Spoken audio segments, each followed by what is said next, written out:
So hello what's up guys, welcome to my YouTube channel. कैसे हैं आप सब लोग।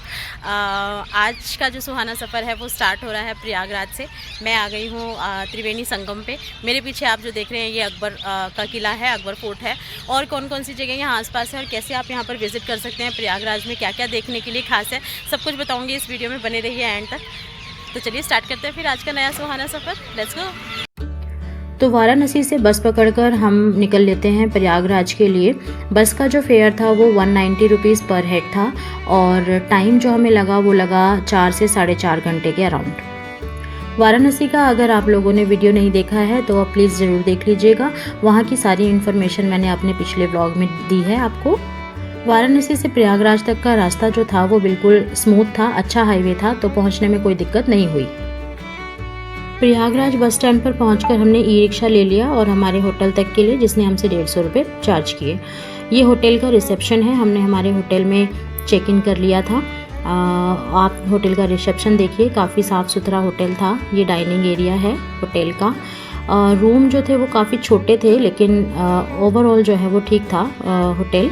प्रयागराज में आपको बहुत सारे होटल्स के ऑप्शंस मिलते हैं। आप ऑनलाइन भी बुक कर सकते हैं और आप चाहें तो वहाँ जाकर ऑफलाइन भी बुक कर सकते हैं।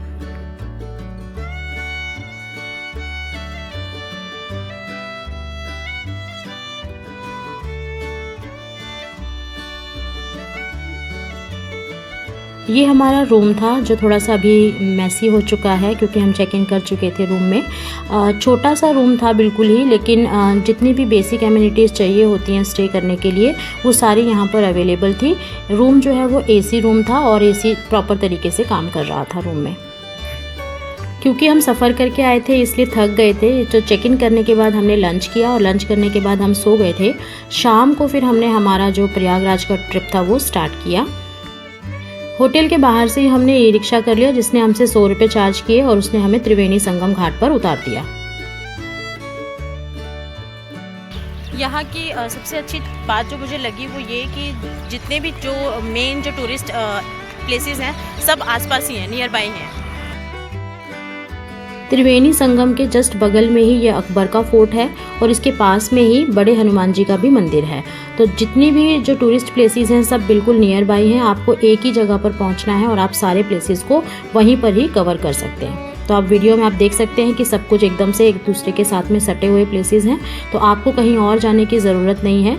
मेन जो टूरिस्ट पार्ट्स हैं वो सारे के सारे इस त्रिवेणी संगम के साथ ही में ही हैं।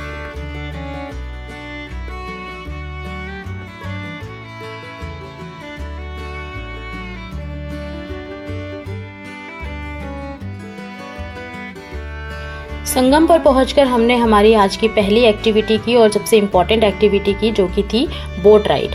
तो हम शाम के टाइम पहुंचे थे, इस समय बोट राइड बंद हो चुकी थी, फिर भी भैया हमें ले गए। तो 6 बजे से पहले पहले आप लोग पहुंचिए। और कैश की बहुत दिक्कत है यहाँ पर, इसलिए कैश आप लेकर जाना। यहाँ पर ऑनलाइन पेमेंट की बहुत दिक्कत है, ऑनलाइन पेमेंट नहीं होगी, कैश में ही पेमेंट होती है, तो इसलिए आप कैश कैरी करना। और बोट वाले भैया ने हमसे जो पैसे चार्ज किए वो किए 1100 रुपये।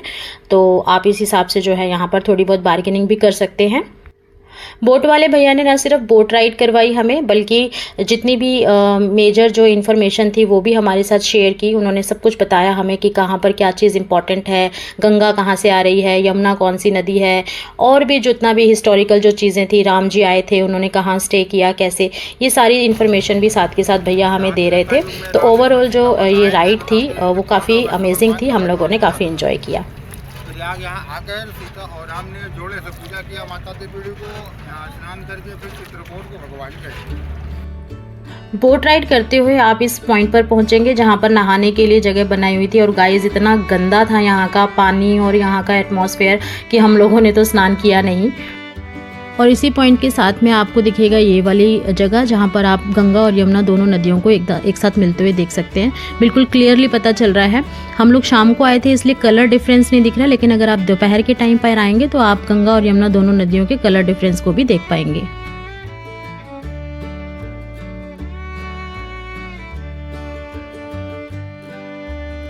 लगभग 45 मिनट की राइड के बाद भैया ने हमें वापस वहीं पर ड्रॉप कर दिया जहाँ से उन्होंने हमें पिक किया था। राइड जो है वो काफ़ी इंजॉयबल रही। आप लोग भी ज़रूर से बोट राइड कीजिएगा। बोट राइड के बाद हमने दर्शन किए इस वट वृक्ष के। ये वही वृक्ष है जिसके नीचे भगवान श्री राम ने और श्रवण कुमार ने रेस्ट किया था। ये फोर्ट के साथ वाली ही रोड है। शाम के टाइम वाइब्स बहुत चेंज हो गई थी और यहीं पर ही सामने आप देख रहे हैं बड़े हनुमान जी का मंदिर है, जहां पर लेटे हुए हनुमान जी के दर्शन होते हैं, जो कि मेरे ख्याल से पूरे भारत में केवल एक ही ऐसे दर्शन है हनुमान जी के जहां पर लेटी हुई उनकी प्रतिमा है। तो आप भी वीडियो में दर्शन कीजिए लेटे हुए, या बड़े हनुमान जी के नाम से भी इनको जानते हैं, उनके।